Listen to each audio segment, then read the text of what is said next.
There's something we call the danger line, and that is the moment when things start to feel better, when human nature, what we all do is we kind of forget to look after things and perhaps go back to doing the things that caused it in the first place. And again, it's human nature. It's just when you're not thinking about the pain all the time, it's just not the most important thing anymore, so you kind of forget about it. But unfortunately, what we see time and time again is people going through the same cycle of, when they're very motivated when it hurts to seek treatment or look after themselves and do the right things, and then as soon as it feels better, they just go back to work too soon, or they go back to sports too soon, or forget to be a bit mindful when they're bending first thing in the morning, or whatever it is that they need to be doing to look after it.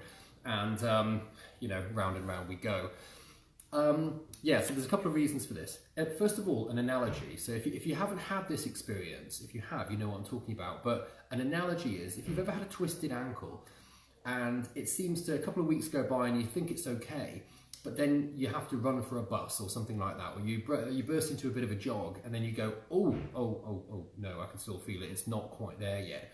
Or if you've had a heavy cold and then you think you're fine and then you walk up a flight of stairs and you're like, oh, blimey, I'm not quite 100% yet. You don't realise until you start challenging it.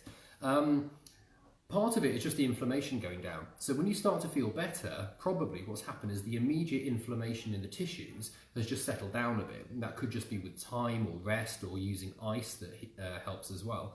And it could be just the sense of relief you get from getting things moving. If you're having any sort of treatment, like massage, physio, chiropractic, osteopathy, that helps to free up the area and mobilize it, just the sense of relief of being able to move makes you feel better.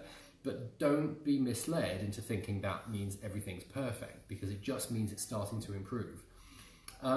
What we need to do after it starts to improve and the symptoms subside is, of course, address the underlying reason why it was there in the first place.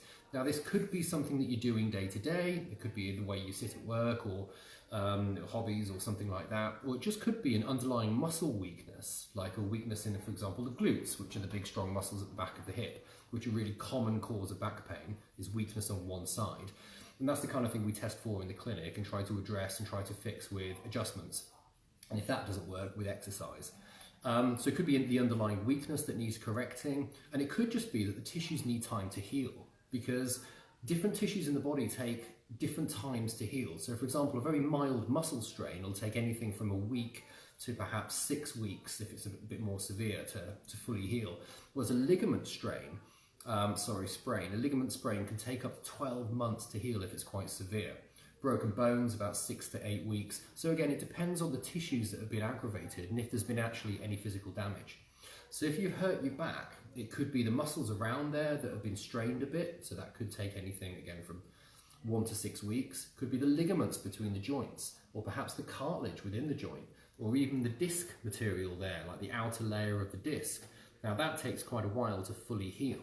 That doesn't mean that it's going to take a long time to be pain-free if you look after it, but fully healing so that it's very unlikely to happen again can take up to a year or a year and a half. So this is the kind of thing also to ask a practitioner, just to say, what is it exactly that's gone wrong with my back? What do I need to do to avoid this coming back? What tissues are irritated? Because when you know these things, you can look after yourself a lot better. You know what to be kind of mindful of. And I use that word because we don't want people to be frightened. We don't want people to be as scared or anxious about moving, because that just makes you more anxious, more tense and rigid. And you start to get this avoidance fear behavior, which just compounds the problem. We don't want that. But it is healthy to be a bit mindful about maybe modifying certain movements or being a bit cautious before sudden bending, that kind of thing.